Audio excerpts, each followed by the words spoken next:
성도 여러분 사랑합니다. 잘 오셨습니다. 하나님은 여러분 한 사람 한 사람에게 관심을 갖고 계십니다. 나 같은 사람에게 하나님은 관심을 가질까? 성경도 모르는데, 교회 나온 지도 얼마 안 되는데, 나는 집사도 아닌데, 기도도 할 줄 모르는데, 헌금도 하지 않았는데 나 같은 사람에게 관심을 가질까? 아닙니다. 여러분 모두 하나님 관심을 가지시고 사랑하십니다. 저도 여러분 모두 사랑합니다. 우리 모두 다 하나님의 사랑을 받은 자입니다. 여사랑과 인사합시다. 하나님은 아무개 장로님, 아무개 권사님, 아무개 집사님, 아무개 성도님에게 사랑과 관심을 갖고 계십니다. 한번 인사해 보실까요?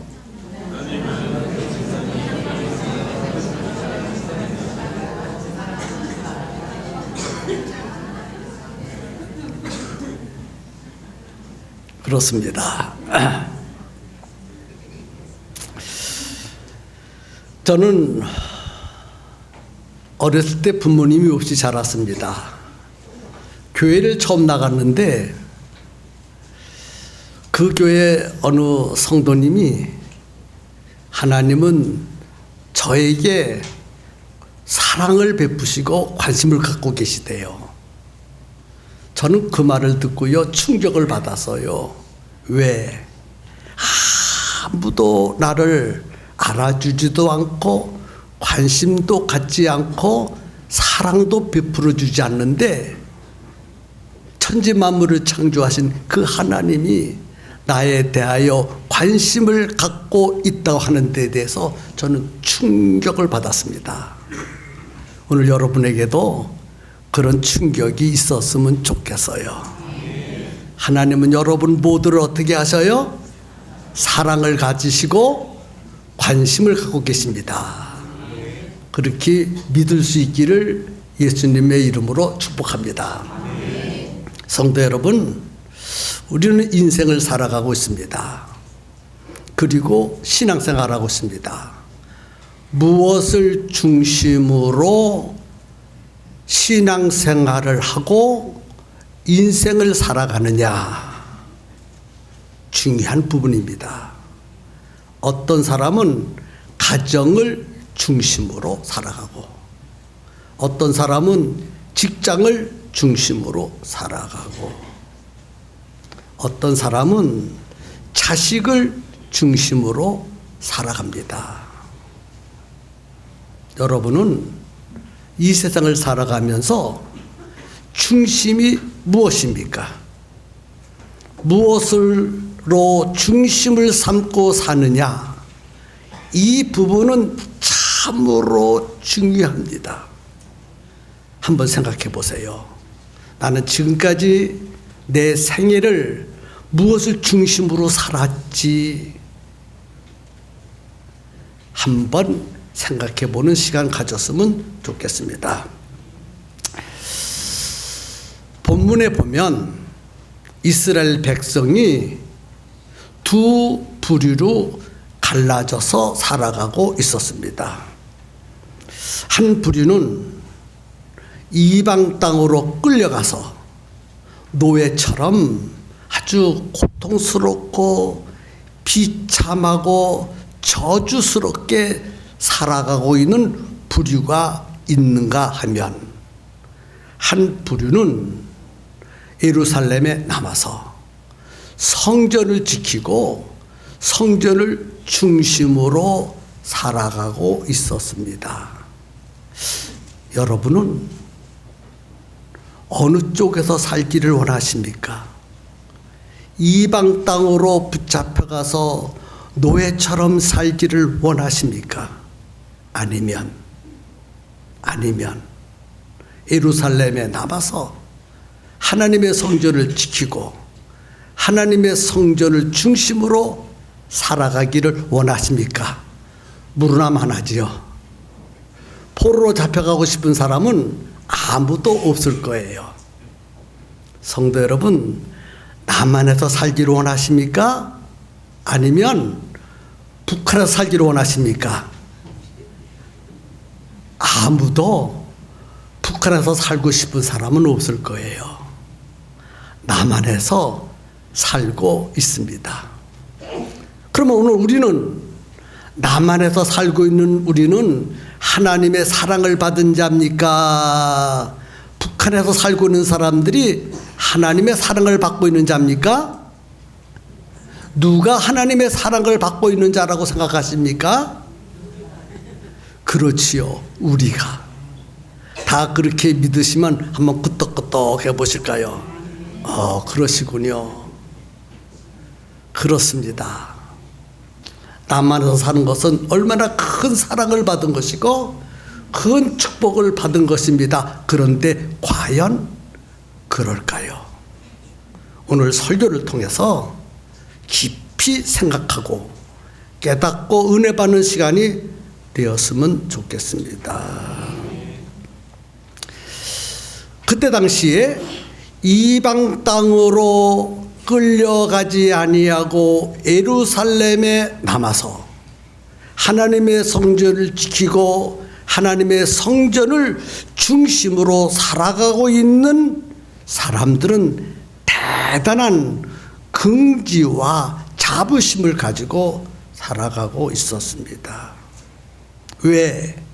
하나님이 계신 성전을 지키고 하나님이 계신 성전에서 하나님을 섬기고 그 성전을 중심으로 살고 있으니 대단한 긍지와 자부심을 가질 만하지 않겠습니까? 아멘입니까? 그래서 그들은 생각했어요.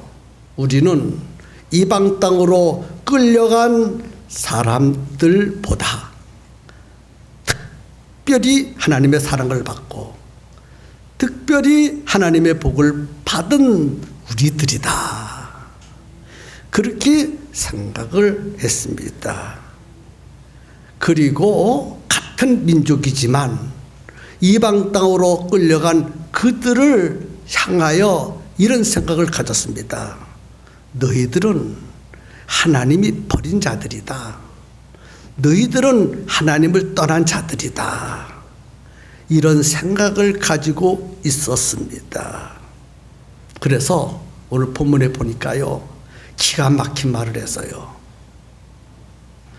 예루살렘에 남아있는 사람들이 이방 땅으로 붙잡혀간 그들을 향하여 하나님을 떠나라. 이런 얘기를 했어요. 하나님을 떠나래요. 하나님을 떠나래요. 오늘 우리는 하나님을 떠나라는 말에 대하여 크게 마음에 와 닿지 않지만 같은 이스라엘 백성에서 그 말을 들었을 때는요, 엄청난 충격으로 들릴 수밖에 없었습니다. 가장 저주받는 것이 하나님을 떠나는 거예요. 가장 큰 축복을 받는 것이 하나님과 함께 살아가는 거예요. 그것이 가장 큰 축복인데 하나님을 떠나라, 이렇게 말했어요. 그래서 본문 말씀 5절에 보면 예루살렘 주민이 내 형제 곧 내 형제와 친척과 온 이스라엘 족속을 향하여 이르기를 너희는 여호와를 뭐하라? 떠나라. 너희는 여호와를 떠나라.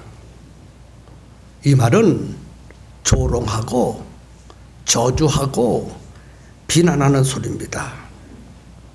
하나님의 성소를 지키지도 못하고 하나님의 성소에 들어와서 예배도 드리지 못하고 하나님의 성소를 중심으로 살아가지 못하고 있으니 너희들은 하나님을 떠나라. 아주 비웃고 조롱하는 말을 하였습니다. 여기에서 생각해야 됩니다. 과연 이방 땅으로 붙잡혀서 종노릇하고 있는 그들이 하나님을 떠난 자들일까요? 비참하고 불쌍한 자들일까요? 하나님이 그들을 버렸기 때문에 이방 땅에 가서 노예처럼 살아가고 있는 것입니까? 저주를 받은 사람들입니까? 그래서 성소도 못 지키고 하나님의 성전에 들어가지도 못하고 하나님의 성소에 들어가서 하나님께 제사도 못 드리고 예배도 못 드리고 섬기지도 못하는 것입니까? 과연 그렇습니까? 본문에 보면요, 이방 땅으로 끌려간 이스라엘 백성들이 하나님의 성소를 얼마나 그리워했는지 몰라요. 그런데 하나님의 성소에 들어갈 수가 없어 이방 땅으로 끌려와서 노예처럼 살아갔기 때문에 하나님의 성전에 들어가서 예배 드릴 수 없고 기도도 할 수 없어. 그들 마음속에 하나님의 성전이 얼마나 그립고 사모하는 마음인지 모릅니다. 너무너무 아주 미칠 정도로 하나님의 성소에 들어가고 싶은 마음, 하나님의 성소를 중심으로 살고 싶은 마음이 포로로 끌려간 이방 나라로 끌려간 백성들 마음속에 팽배해 있었습니다. 그런데 예루살렘에 남아서 성전 중심으로 살고 있는 그들이 하나님을 떠나라 비웃고 조롱하는 말을 하니 그 말을 듣고 있는 이방 땅으로 끌려간 백성들의 마음이 얼마나 아프겠어요. 눈물 나도록 아프고 가슴을 칠 정도로 아팠습니다. 그런데 이상한 일이 벌어졌어요. 예루살렘에 남아서 성전을 지키고 성전 중심으로 살아가고 있는 것이 특별한 은혜와 축복을 받은 줄 알고 있는데 하나님이 그들을 심판하시겠대요. 심판하시겠대요. 하나님의 버림을 받고 저주를 받고 이방 나라로 끌려간 그 사람들을 향하여는 하나님이 큰 은혜를 베풀어 주신대요. 아니 이럴 수 있습니까? 아무리 이해하려도 이해가 가지 않는 말씀이 본 말씀 가운데 기록돼서요. 뒤바뀐 것 같아요. 예루살렘에 남아있는 사람들은 하나님의 계신 성전을 지키고 그 성전에서 하나님을 섬겼으니 하나님이 복을 주셔야 마땅하고, 이방 나라로 끌려갔으니 성전도 지키지 못하고 성전에 들어와서 예배도 드리지 못하는 그들은 벌을 받고 저주를 받는 것이 마땅한 것이 우리들의 생각이 아니겠습니까? 그런데 이것을 바꾸어서 오늘 본 말씀에는 기록이 되어 있다는 거예요. 하나님께서 그렇게 하시겠대요. 하나님은 왜 이방 땅으로 끌려간 사람들에게는 은혜와 사랑과 복을 베풀어 주시고 예루살렘에 남아있는 이스라엘 백성들에게는 심판하시겠다고 하는가? 우리는 전제가 있습니다. 하나님은 그럴 만한 이유가 있으시기 때문에 그렇게 하시겠다는 거예요. 하나님이 보실 때는 그렇게 해야 마땅하기 때문에 그리 하시겠다는 것입니다. 하나님은 공의로우신 분이십니다. 하나님의 판단은 항상 옳습니다. 우리가 이해를 못하는 것이지 하나님의 입장에서 생각하면 그것이 맞아요. 복을 주신다 하면 복을 받을 만한 이유가 있고 심판하시겠다고 하면 심판할 이유가 있기 때문에 하나님은 그리 하시겠다는 것입니다. 아멘입니까?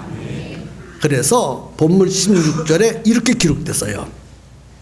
그런즉 너는 말하기를 주 여호와의 말씀에 내가 비록 그들을 멀리 이방 가운데로 쫓아내어 여러 나라에 흩었으나 그들이 도달한 나라에서 내가 잠깐 그들에게 뭐가 되리라? 성소가 되리라. 내가 이방 나라로 끌려간 그 백성들을 향하여 내가 너희들에게 성소가 되어 주리라. 복을 주신다는 거예요. 사랑해 주신다는 거예요. 은혜를 베풀어 주신다는 거예요. 함께 하여 주신다는 거예요. 여기서 성소를 지키는 사람들이란 말은 여기에 내가 그들에게 성소를 주리라. 여기서 그들은 성소를 지키는 사람들이 아니라 이방 땅으로 끌려간 이스라엘 백성들을 향하여 하시는 말씀입니다. 그들에게 뭐가 되어주신다? 성소가 되어주신다. 그런데요, 반대로 성소를 지키고 있는 사람들에게는 심판하시겠다. 21절에 그렇게 기록됐어요. 21절에 보니까 그러나 미운 것과 가증한 것을 마음으로 따르는 자는 내가 그 행위대로 그 머리에 갚으리라. 나 주 여호와의 말이니라. 그들은 자신들이 성소를 지키고 성전 중심으로 살아가기 때문에 특별한 은혜를 받고 특별한 복을 받는 줄 알고 있는데 하나님은 자기들을 향하여 심판하시겠다. 너희들이 행한 대로 내가 갚아주리라. 너희들이 행한 대로 내가 갚아주리라. 심판하시겠다는 거예요. 복을 주신다고 하는 사람에게는 그만한 이유가 있어 복을 주시고, 심판하시겠다고 하는 사람들에게는 그만한 이유가 있어서 심판하시겠다는 것입니다. 자, 심판하는 사람들을 좀 더 생각해 보겠습니다. 그들은 비록 하나님의 성전을 지키고 하나님 성소에 들어와서 예배를 드리고 하나님 성소를 중심으로 살아가고 있지만 그 마음속에 하나님이 안 계셔서요. 그들 중심에, 그들 마음에는 하나님이 없었어요. 하나님이 없었다니까요. 교회는 나오고 있지만 그 마음에 하나님이 없어. 예배는 드리고 있지만 그 마음에 하나님이 없어. 하나님 위해서 무엇인가 하고 있지만 그 마음에 하나님이 없어. 복을 줘야 돼요? 심판하셔야 돼요? 말하면 잔소리예요. 하나님의 성소를 가까이 하고 성소를 지키고 성소 안에서 예배를 드리고 있지만 그 마음속에 하나님이 없어서 하나님이요 심판하시겠다는 거요. 심판하시겠다는 거요. 심판. 하나님이 그들이 생각한 대로 그들은 특별한 은혜를 받은 자들도 아니고 특별한 복을 받은 자도 아니에요. 심판받아야 될 대상이라는 것입니다. 오늘 나는 어떤지 이 말씀 앞에서 자신을 깊이 생각해 보아야 합니다. 그런데 하나님을 떠나라. 너희는 저주받은 자다. 그렇기 때문에 성소도 못 지키고 성전 안에 들어올 수도 없고 성전 안에서 예배도 드릴 수 없는 너희들은 저주받은 자들이고 버림받은 자들이 떠나라 했던 그들은 그 마음속에 하나님이 계셨어. 하나님을 사모하는 마음이 계셨어요. 그래서 하나님이 그들을 특별한 은혜를 베푸시고 복을 베풀어 주시겠다는 거예요. 이것이 본문의 말씀. 그러면 도대체 성전에 남아있는 그들 오늘 본문에 보니까요 21절에 이렇게 기록됐어요. 미운 것과 가증한 것을 마음으로 따르는 자는 내가 그 행위대로 그 머리에 갚으리라. 나 주 여호와의 말이니라.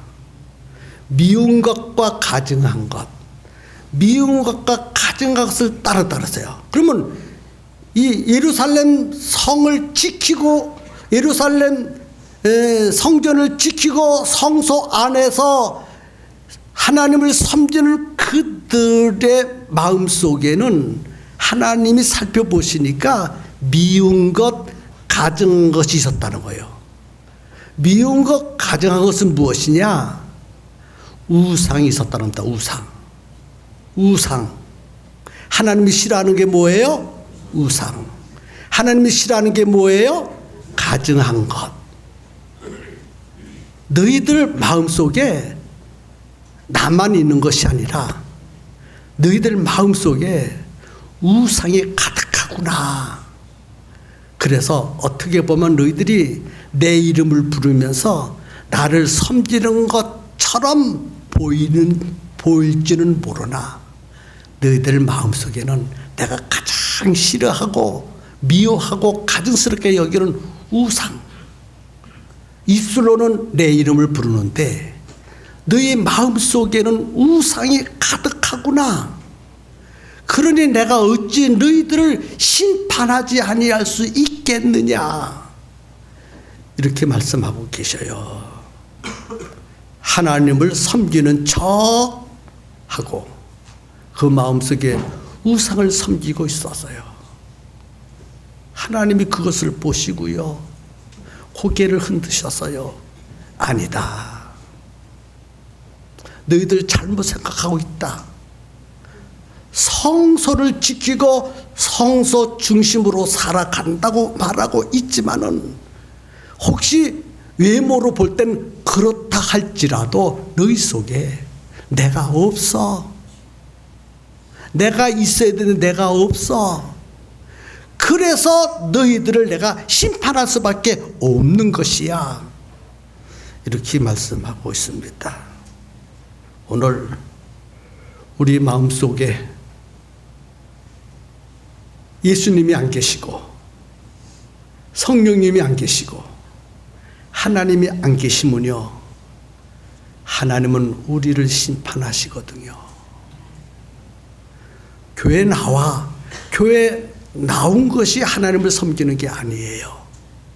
예배를 드리는 것이 하나님을 섬기는 게 아니에요.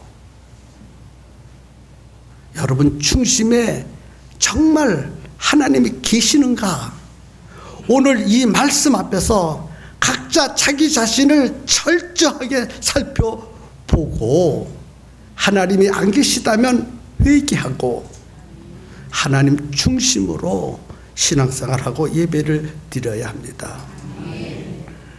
이방 땅으로 끌려간 이스라엘 백성들, 너희들은 하나님의 성소를 가까이 할 수 없고 성전 중심으로 살아갈 수 없지만 너희 중심에는 내가 있다. 나를 사모하지 않느냐? 비록 노예처럼 살아가고 있지만, 고통스럽게 살아가고 있지만, 비참하게 살아가고 있지만 너희들 중심에는 내가 있다. 그러니 내가 너희들의 성소가 되어주고 너희들에게 은혜를 베풀어 주시고 너희들에게 복을 주실 것이다. 이렇게 말씀하고 계시는 거예요. 아멘입니까? 그래서 19절부터 20절을 다시 한번 읽어드릴게요. 내가 그들에게 한 마음을 주고 그 속에 새 영을 주며 그 몸에서 돌 같은 마음을 제거하고 살처럼 부드러운 마음을 주어 내 율례를 따르며 내 규례를 지켜 행하게 하리니 그들은 내 백성이 되고 나는 그들의 하나님이 되리라. 한 마음을 주고 새 영을 부어주시고 돌 같은 마음을 살같이 부드럽게 만들어 주시고 하나님의 말씀을 지킬 수 있도록 능력을 주신다. 이런 은혜와 이런 복을 베풀어 주신다고 하셨습니다. 성도 여러분, 사랑하는 여러분, 여러분의 신앙의 뿌리가 어디에 있습니까? 여러분의 신앙의 뿌리를 어디에 내리고 있습니까? 성소입니까? 아니면 하나님이십니까? 여러분의 신앙의 뿌리가 성소에 있습니까? 아니면 하나님께 있습니까? 아주 큰 교회 성도들하고 만나서 얘기하면요, 큰 교회 다닌다는 자부심이 있어요. 아주 어마어마하고 화려하고 잘 지은 교회. 나 그런 교회 다닌다고. 우리 교회는 수천 명, 수만 명씩 모이는 교회라고. 주일날 1부, 2부, 3부, 4부, 5부 예배 드리는 교회라고. 의리의리 번쩍번쩍하다고. 큰 교회 다니는 것을 대단한 자부심을 갖고 우리 교회처럼 조그만 교회를 아주 무시해요. 말을 상대하지 않으려고 그래. 그 사람의 믿음의 뿌리는 어마어마하고 삥까삥까한 예배당의 신앙의 뿌리를 박았어. 그런데 우리 교회 성도들은 하나님께 신앙의 뿌리를 박은 줄로 믿으시기 바랍니다. 사람들은요, 보이는 것으로 평가합니다. 보이는 것. 뭐로 평가해요? 보이는 것. 상대편을 평가할 때 내가 가지고 있는 보이는 것보다 상대편이 가지고 있는 보이는 것이 크면 그 앞에 머리 숙이고, 내가 가지고 있는 보이는 것이 상대편이 가지고 있는 것보다 크면 자기 의시됩니다. 그런데 하나님도 그러실까요? 하나님은 보이는 것을 가지고 우리를 평가하지 않습니다. 보이지 않는 네 속에 육신의 겉모습은 그렇다 할지라도, 화려하다 할지라도, 상대편보다 더 우월하다 할지라도 네 속에 내가 있는가, 내가 없는가를 보고 평가하십니다. 내 속에 하나님이 계시다면 하나님은 우리를 높이 평가하실 거예요. 아무리 큰 교회를 다녀도, 아무리 돈이 많아도, 아무리 많이 배웠어도, 아무리 좋은 직장 다녔어도 그 속에 하나님이 없다면 하나님은 평가를 낮게 하십니다. 보이는 것에 매달리지 마시고 보이지 않는 하나님을 붙들어야 되고, 보이는 것에 가치를 부여하지 마시고 하나님이 내 속에 계신 가치를 부여하면서 우리는 이 세상을 살아가야 할 줄로 믿습니다. 아멘입니까? 그래서 하나님이 성소가 되어주는 그러한 교회, 하나님이 성소가 되어주는 그런 성도가 되어야 합니다. 그래서 우리 팽성교회는 오직 하나님, 오직 예수님, 오직 성령님, 성부, 성자, 성령 하나님만 붙들고 이 세상을 살아가시고 인생을 살아가시고 신앙생활을 철저히 했으면 좋겠습니다. 한때 유럽 교회가 왕성하게 부흥하고 발전했습니다. 그런데 지금 유럽 교회는요, 텅텅 비었대요. 그래서 한 번은 미국에 가면서 미국의 큰 교회 수요일 날 예배를 드리려고 갔었습니다. 어마어마해요. 그 그 교회가 엄청나게 큰데 얼마나 크냐. 풀장도 있어요. 교회 안에. 체육관도 있어요. 축구장 잔디밭도 있어요. 엄청나게 큰 교회예요. 그런데 수요일 날 예배 드리러 가니까 머리가 하얀 노인들 몇 분만 예배 드리고 있더라고요. 한때는 미국을 흔들었고 전 세계의 간증거리가 된 교회였는데 반세기 만에 텅텅 비어버렸어. 어떤 신학자가 얘기했습니다. 한국 교회는 앞으로 40-50년만 지나가면 텅텅 빈다. 왜? 교회는, 성소는 하나님이 계셔야 되는데 하나님이 없기 때문이라고 그래서요. 여러분, 맞습니다. 하나님이 없는 교회는요, 하나님이 떠난 교회는요, 문 닫아요. 우리 교회 안에 하나님이 없다면 우리 교회는 미래가 없어요. 여러분 속에 하나님이 안 계시다면 여러분 믿음 무너져 버려요. 우리 교회 안에 누가 계셔야 돼요? 우리 속에 누가 계셔야 돼요? 예, 하나님이 계셔야 됩니다. 성소를 지키는 게 중요하지 않아요. 성소에서 예배를 드리는 게 안 중요해요. 내 마음속에 예수님이 계셔야 되고 우리 교회 안에 예수님이 계셔야 합니다. 우리 속에 누구를 모셔야 돼요? 그렇습니다. 하나님이 계셔야 돼. 하나님이 계셔야 돼. 하나님이 계시는 교회, 하나님이 계시는 성도, 우리 모두가 그런 은혜와 그런 복이 있기를 예수님 이름으로 축복합니다. 눈을 감으십시오. 이제 기도하겠습니다. 내 마음속에 하나님이 계신가? 안 계시다면 이 시간에 하나님을 모셔드리는 은혜로운 시간 되시기를 주님의 이름으로 축복합니다.